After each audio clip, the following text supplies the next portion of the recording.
Hello children, welcome you all for today's English class.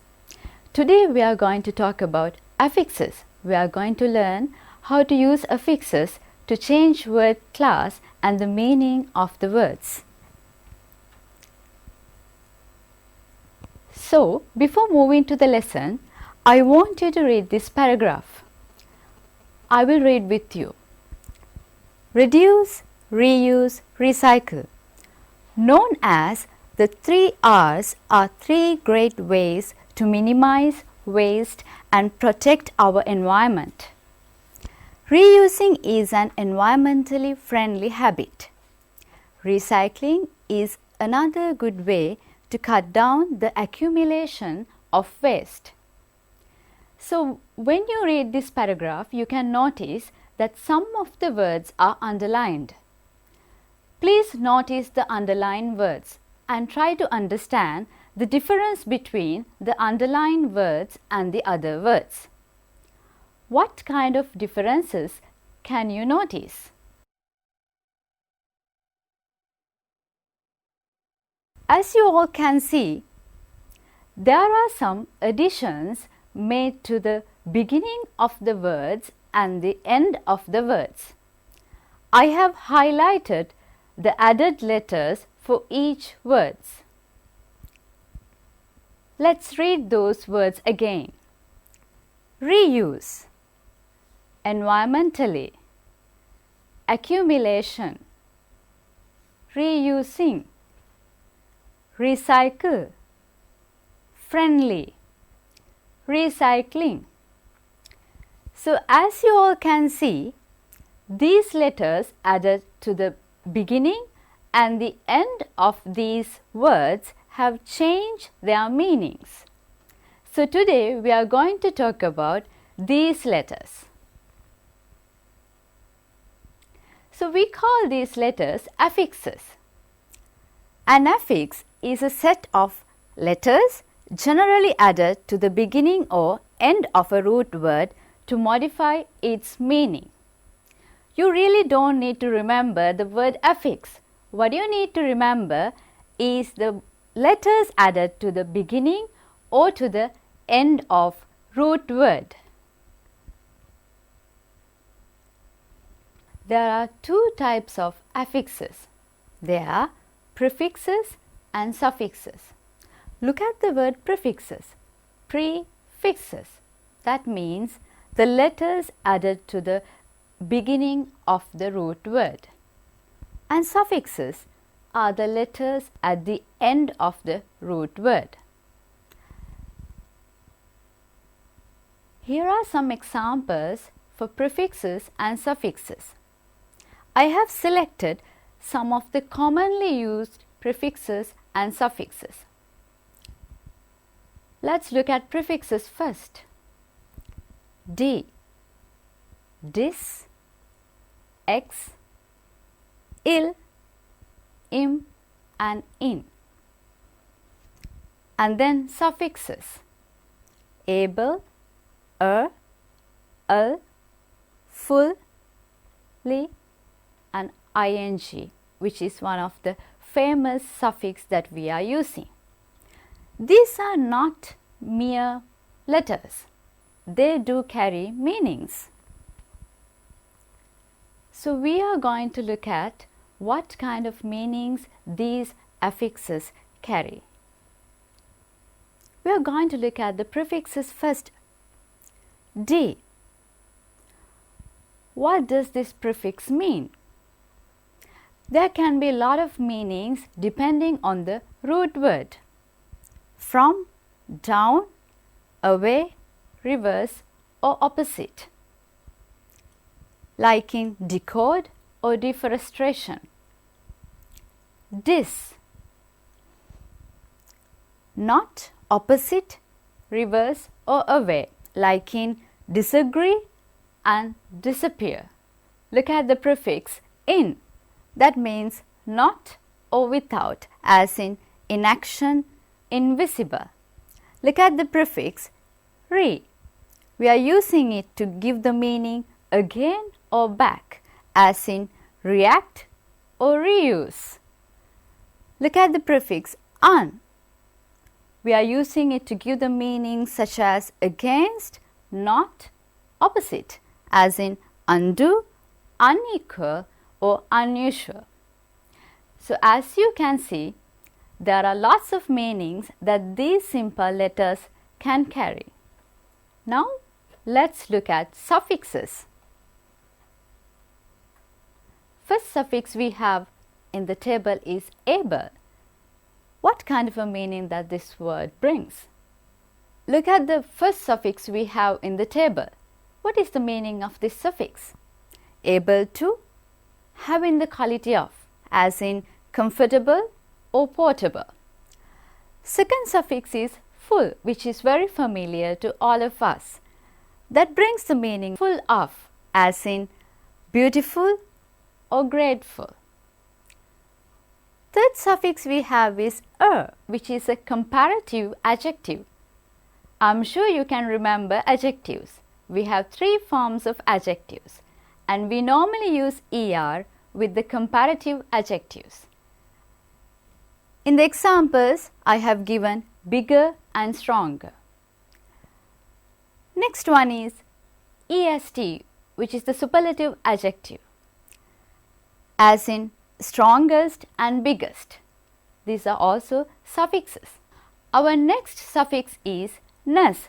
We normally use it to give an idea about a condition, such as kindness, happiness. Our last suffix is al. This means relating to, as in annual and comical. So now we are going to read a paragraph. I want you to read this paragraph and try to find out the prefixes and affixes given in the paragraph and categorize them in the given table. I will read the paragraph with you. My room is disorganized and untidy. Many of my books are misplaced. I want to clean and rearrange my room.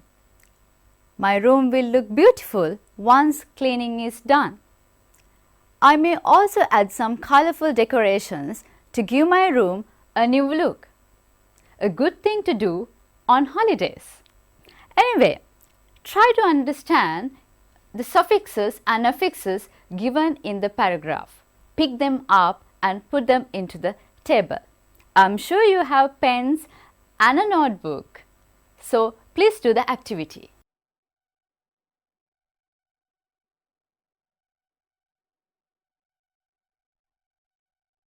I hope you all have done the activity by now. Let's check the answers. What were the prefixes that you found out in the given paragraph? Rearrange, rearrange. Misplaced, misplaced. Disorganize, dis and organized. Untidy, untidy. And the suffixes which were in the paragraph were beautiful, decorations, cleaning and colorful. Now I want you to practice prefixes and suffixes further. I want you to fill in these gaps using appropriate affixes. I have given you 5 affixes in the box. This is not difficult because there are only 5 root words. Look at the first one, accept. Second one, cycle. Third one, manage. Fourth one, use. Fifth one, relevant. So what are the appropriate affixes that you can use? You can either use a suffix or a prefix.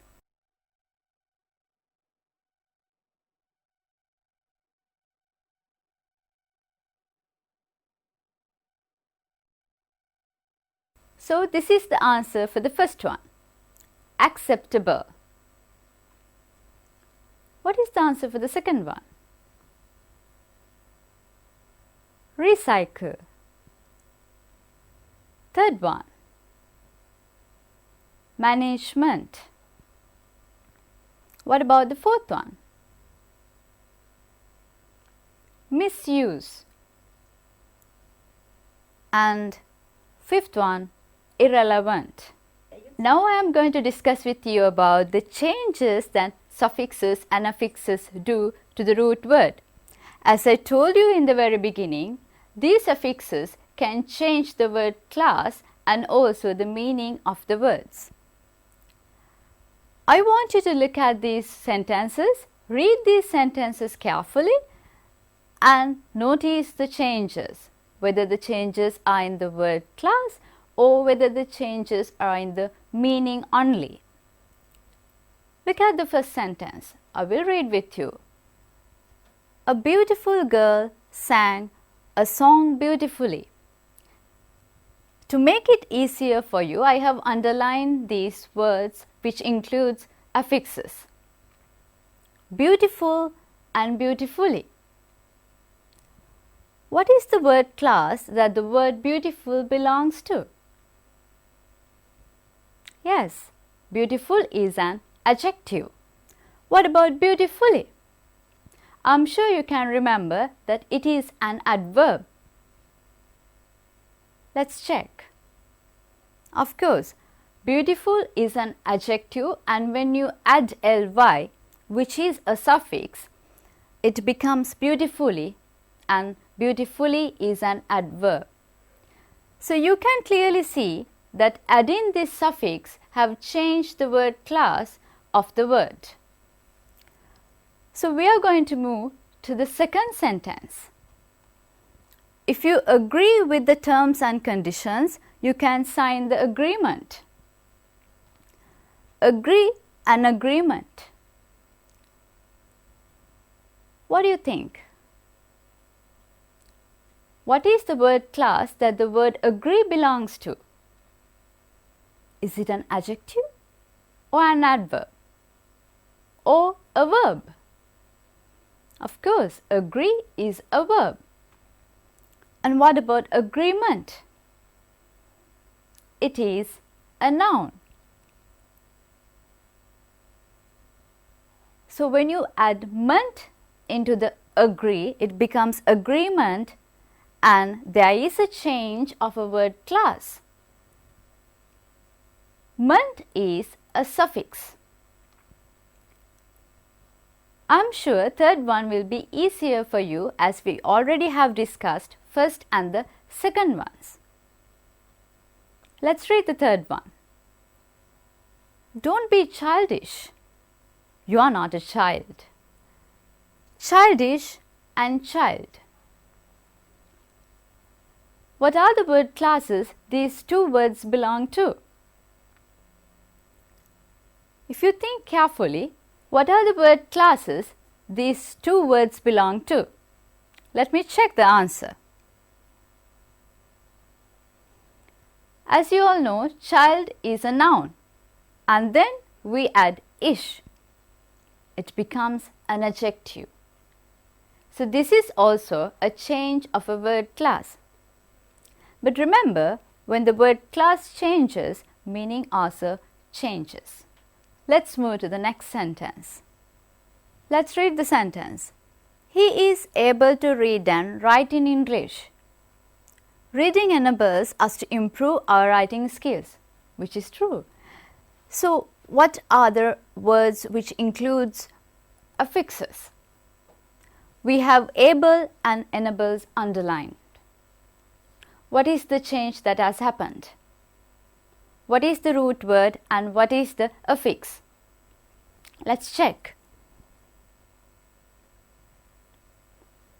As you all can see, able is an adjective. We have added n to the word able, which is a prefix. Why is it a prefix? Because it is added at the beginning of the root word and it has become enable, which is a verb. Let's move to the fifth sentence. It is not possible to learn a language without using it. But learning many languages is not impossible. I'm sure you agree with the sentence as well. So look at the underlined words. Possible and impossible. What is the change? When you add im to the word possible, it becomes impossible. Not like other examples, this does not change the word class, but it does change the meaning of the word, and it creates antonyms. Possible and impossible are antonyms. And here is our last sentence. Kamal is a very good friend of mine. I wish our friendship lasts forever. Look at the underlined words. Friend and friendship. So what is the change? Did you notice the change? Friend plus ship. Ship is a suffix because we add it to the end of the root word. So it has created the word friendship. But as you can see, both friend and friendship are considered as nouns, but the meanings are different. I'm sure you enjoyed the activity and you learned a lot from the activity. With this activity, I'm going to move to another activity which will be a little difficult for you. Here, you have to fill in the gaps using appropriate affixes which I have given in the box. I have also given you 5 sentences and you will have to fill the blanks using appropriate affixes with the root word I have given in the brackets. Let's read the sentences. Lack of English knowledge is always a blank. It is never an advantage, right? Yes. Second one, passing the all-level examination is a blank to sit for the A-level examination. Third one, you cannot blank an email that is already sent. Fourth one, we should blank people who try out new things. Fifth one, people should drive blank. So I'm sure you must have thought of answers. Let's move to the next slide, which includes answers of mine. First one, lack of English knowledge is always a disadvantage, which is very true. Second one, passing the all-level examination is a requirement to sit for the A-level examination. Third one, you cannot undo an email that is already sent. Fourth one, we should encourage people who try out new things. Fifth one, people should drive carefully. So let's look at the words which includes affixes. Disadvantage, requirement, undo, encourage and carefully. When it comes to disadvantage, we have added dis, which is a prefix. And when it comes to requirement, we have added ment, which is a suffix. And in the third one, we added un to the root word do. Un is a prefix. In the fourth one, we have added n to the word courage and we have created the word encourage. In the fifth one, we have added ly to the root word careful. Ly is a suffix, as you all know. So we have created the word carefully. So likewise, hereafter when you read sentences, when you read words, you can notice affixes, particularly prefixes and suffixes. In order to practice more, we are moving for another activity. You have to find out suitable affixes. Look at the first one. I have given you the root word slow and I have told you that it is an adjective. Now I want you to create an adverb adding the suitable affix. Look at the second one. I have given the verb create. you will have to add an appropriate affix and create the adjective. In the third one, the verb teach is given. Then you will have to create the noun of it. In the fourth one, word cloud is given, which is a noun. And then you will have to add an appropriate affix and create an adjective. In the fifth one, I have given kind.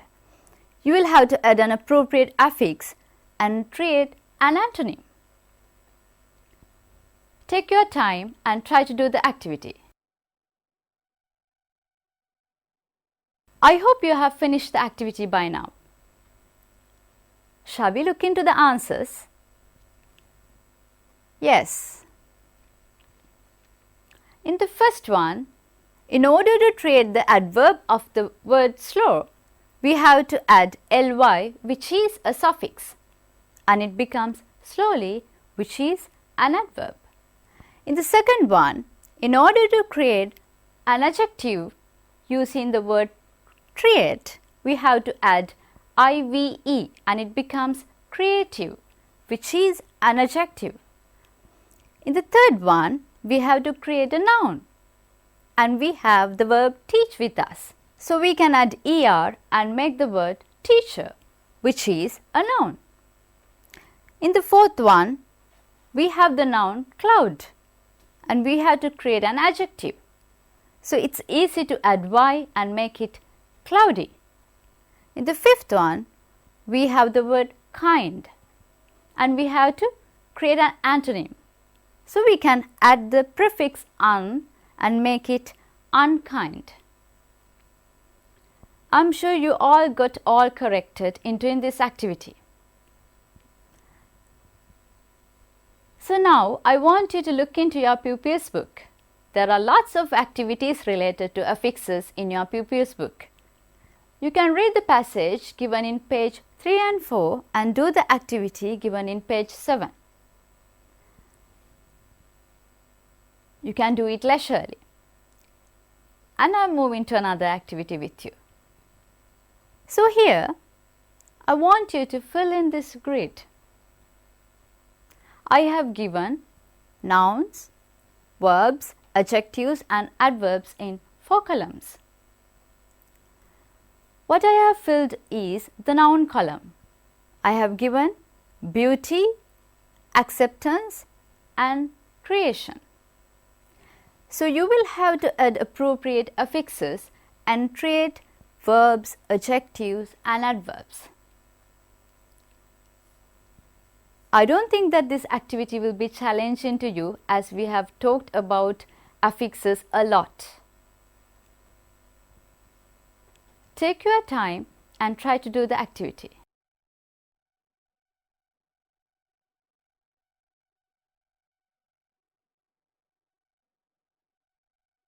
Let's check answers.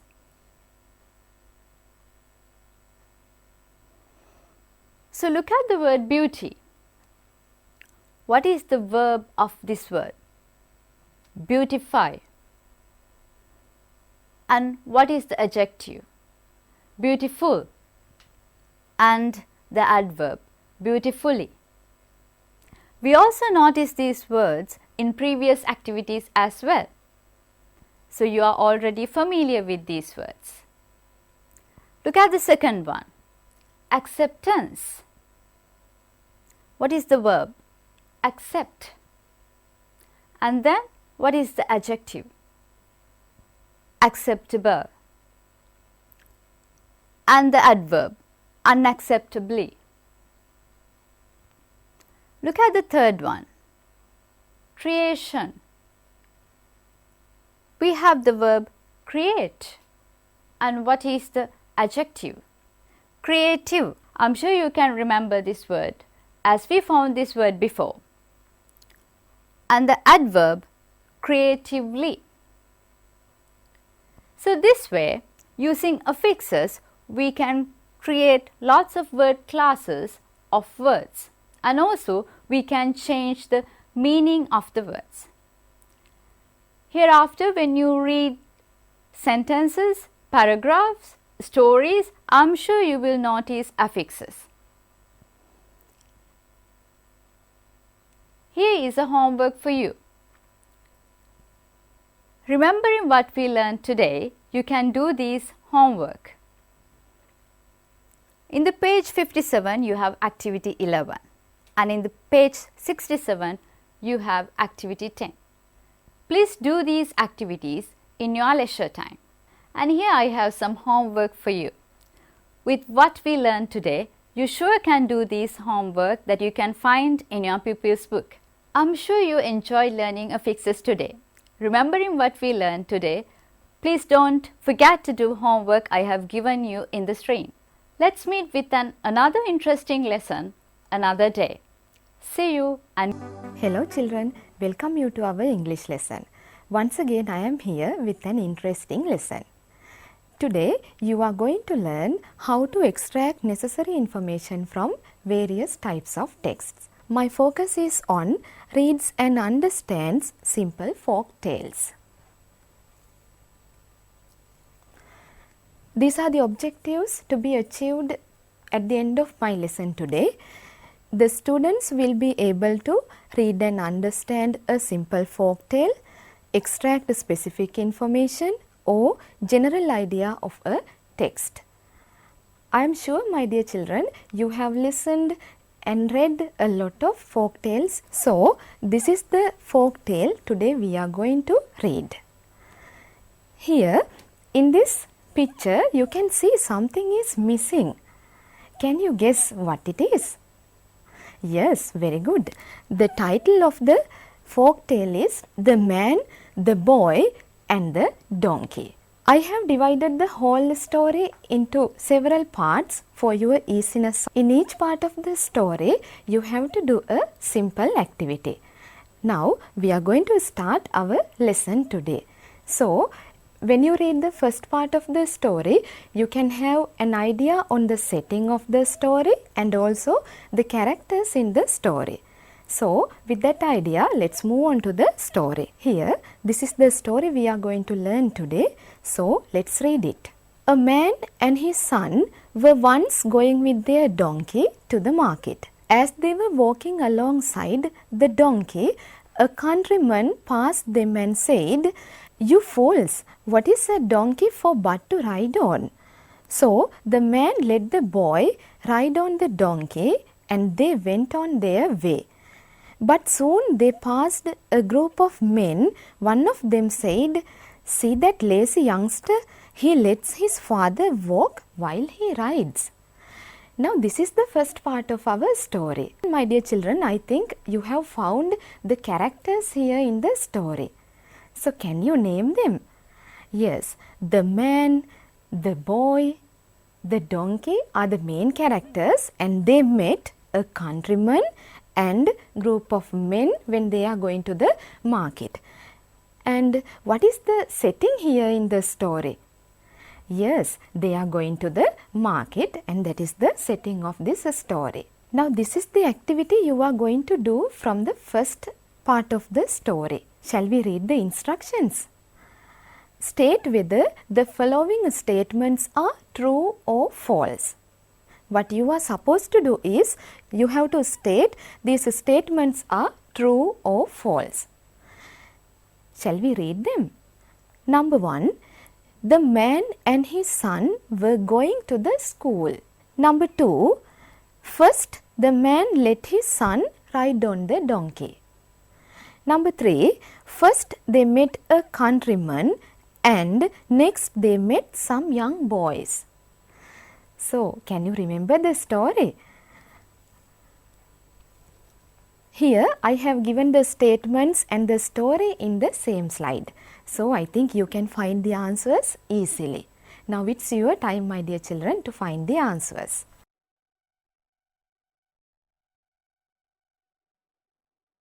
Shall we discuss the answers? Yes, again we'll read the first one. The man and his son were going to the school. Now let's see the story. Look at the first sentence. A man and his son were once going with their donkey to market. Then what about the statement? In the statement they are going to the school. In the story they are going to the market. So, is that statement true or false? Very good. It is false, right? Let's see number 2. First, the man let his son ride on the donkey. Let's look at the story. Yes, you can see in the 4th line, so the man let the boy ride on the donkey. So, what can you say about the statement? Very good. It is true.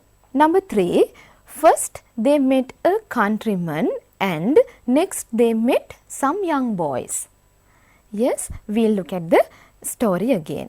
You can see a countryman passed. So, that first part of that statement is correct. Now, look at the second part. Next, they met some young boys. We will see the story. There you can see, but soon they passed a group of men. So, what about the second part of the statement? So, it is false. Here also you can see the answers and you can check them.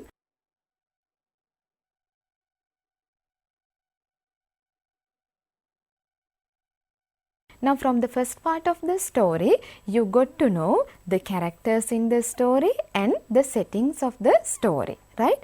Now, we will move on to the second part of the story. My dear children, before giving the second part of the story, here I have given the activity first. We will read the instructions first. Answer the following questions after reading the story. Here I have given the questions first. Then you can find the answers easily when you are reading the story. Right? Shall we read the first question? What did the man order his son to do? Number 2. Who has passed the man and his son while they were walking to the town?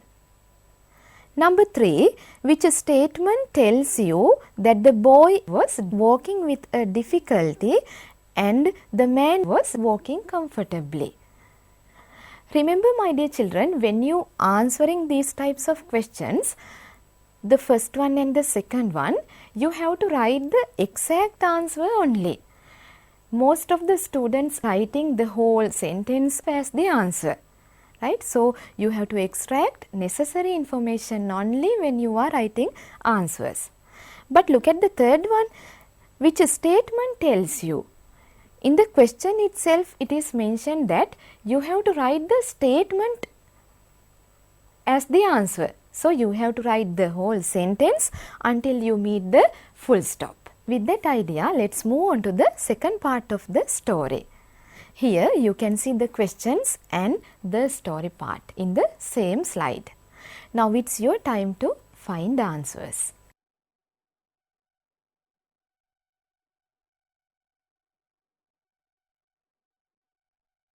Hope you all have completed writing now. Shall we discuss the answers? Yes. Look at the first question. What did the man order his son to do?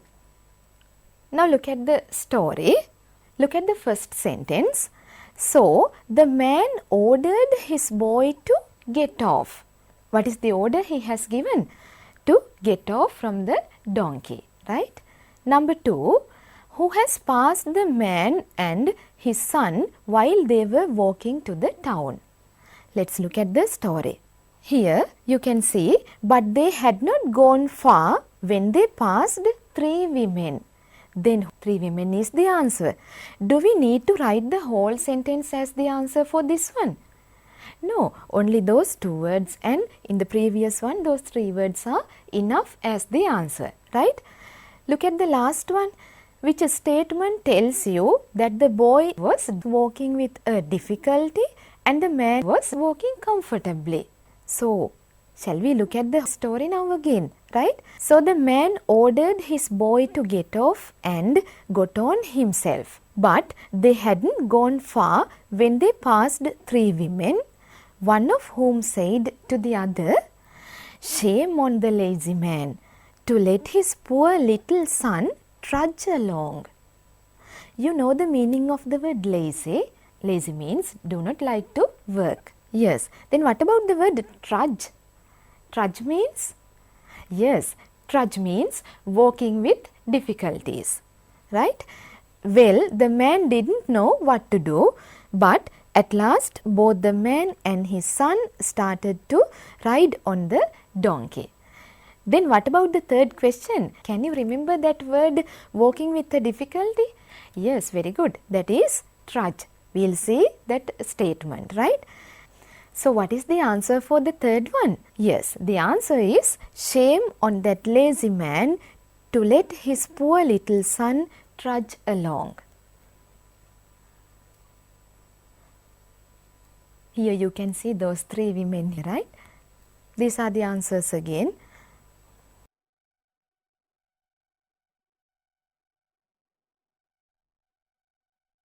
I think you have done well. Now we came to the third part of the story. Now you know what happened first and what happened then. Now we came to the third part of the story. Shall we read the story together? Yes.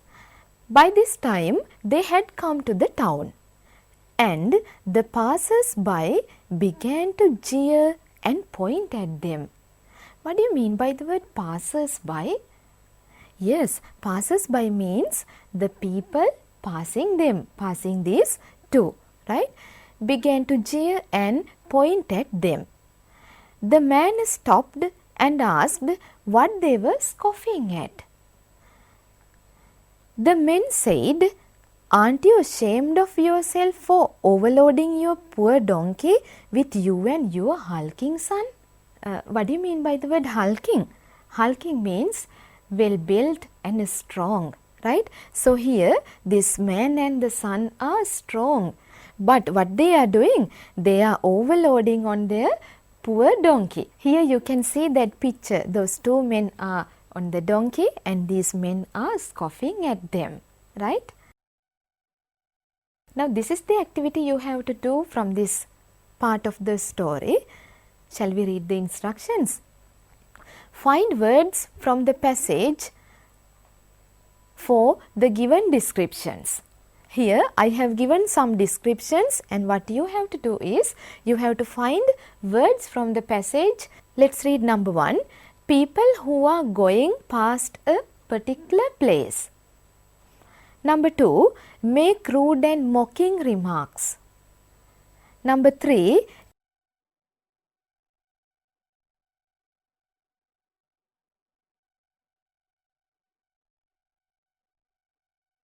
Embarrassed or guilty on one's action.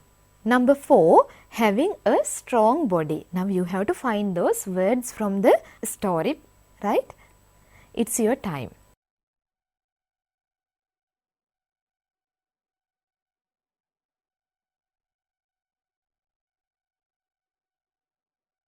Shall we discuss the answers? Yes. Look at the first one. People who are going past a particular place. Now here in the first sentence you can see, by this time they had come to the town and the passers-by began.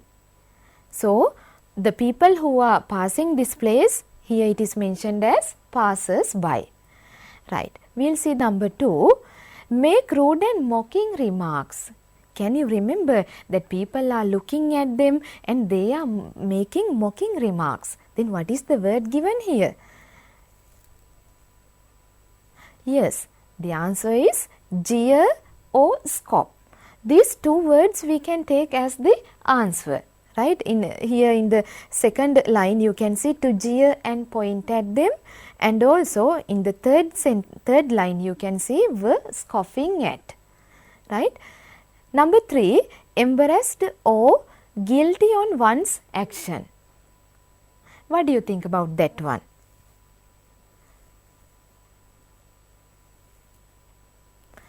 The answer is ashamed.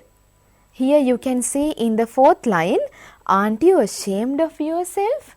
Aren't you feel guilty on yourself? Yes. Number 4, having a strong body. I told you that one.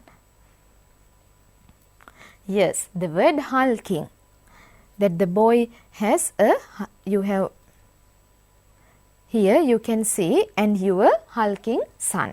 So, my dear children, you can put these words into your vocabulary. and then you can enhance your vocabulary, right? These are the answers again.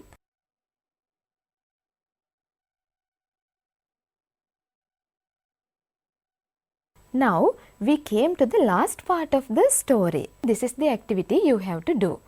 Let's read the instructions. What do the following pronouns underlined in the passage refer to? Here in the story you can see some underlined words, and what you have to do is you have to find what is referred by these underlined words, right? First word is they, number 2 their, number 3 its, number 4 it. Shall we read the story together? Right. The man and the boy got off and tried to think what to do. They thought and thought. At last they cut down a pole, tied the donkey and carried it on their shoulders. They went along amid the laughter of all who met until they came to a bridge. The donkey got one of its feet loosed and kicked out, which caused the boy to drop his end of the pole. In the struggle, the donkey fell over the bridge. Being its 4 feet were tied together, it was drowned. So, we will see the question again. Here you can see the underlined word they. Shall we read that sentence again? They thought and thought. What is referred by the word they? To get the answer, my dear children, we have to read the previous sentence, right? We will read the previous sentence.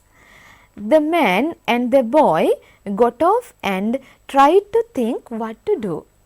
So then what's referred by they here? Very good. The man and the boy. Right? Now we will look at the second one. We will look at the sentence. At last they cut down a pole, tied the donkey and carried it on their shoulders. Can you get the answer from that sentence?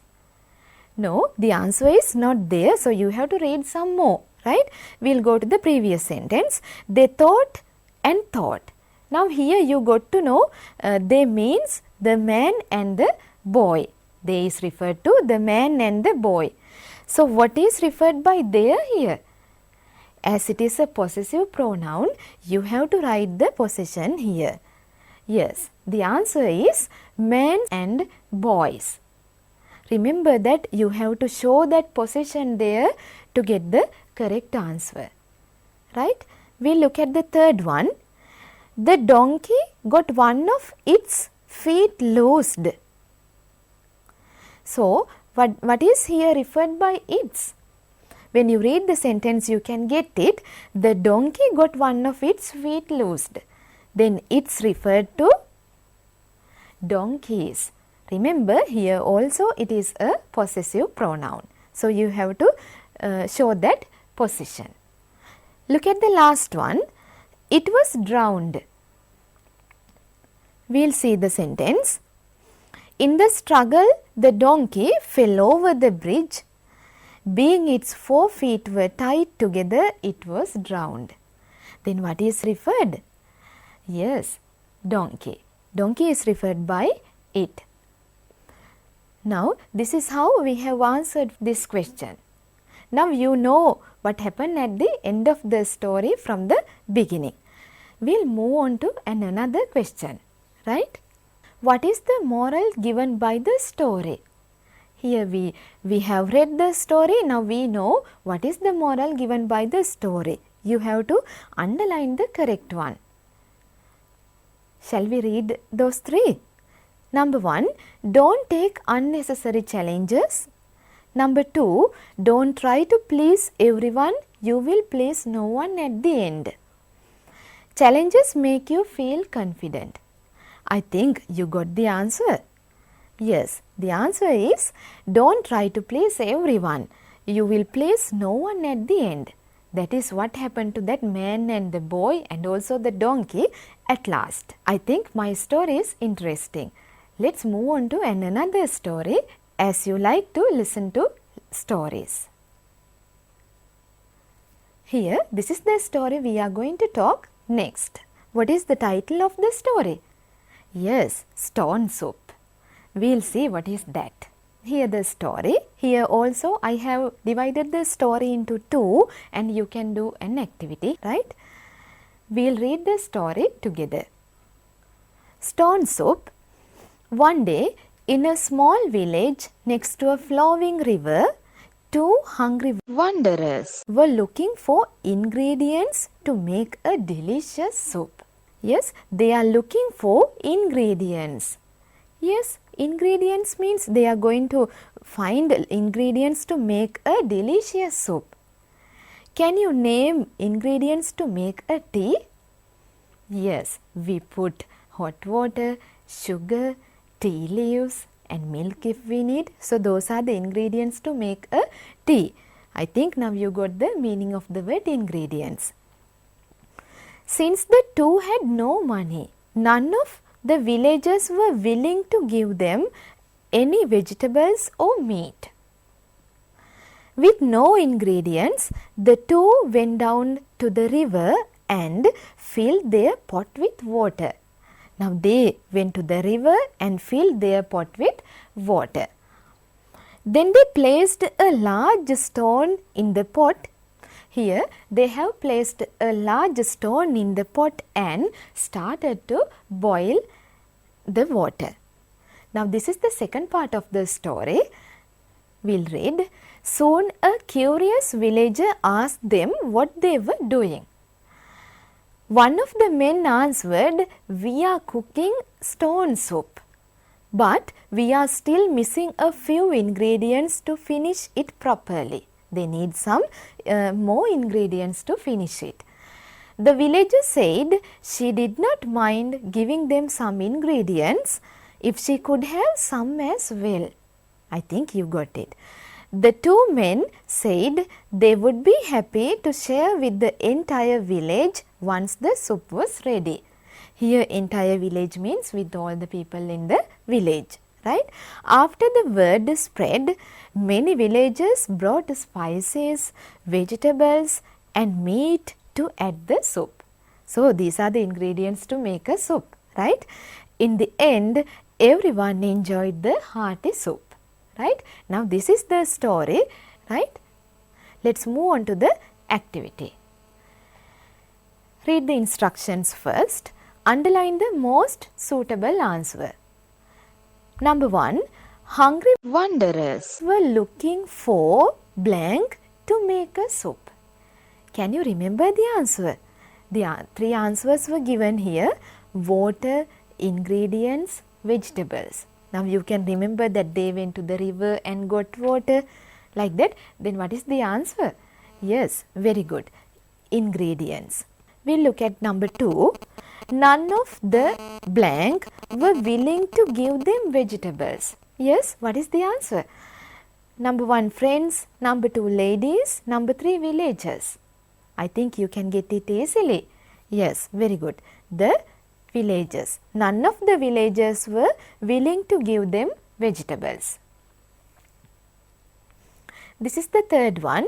The two men went down to the blank and filled their pot with water. These are the answers here. Village, well, river. The two men went down to the river and filled their pot with water. Look at the fourth one. Then they placed a large blank in the pot and began boiling water. Yes, what did they place in the large pot? You know, the answer is stone. Then they placed a large stone in the pot and began boiling water.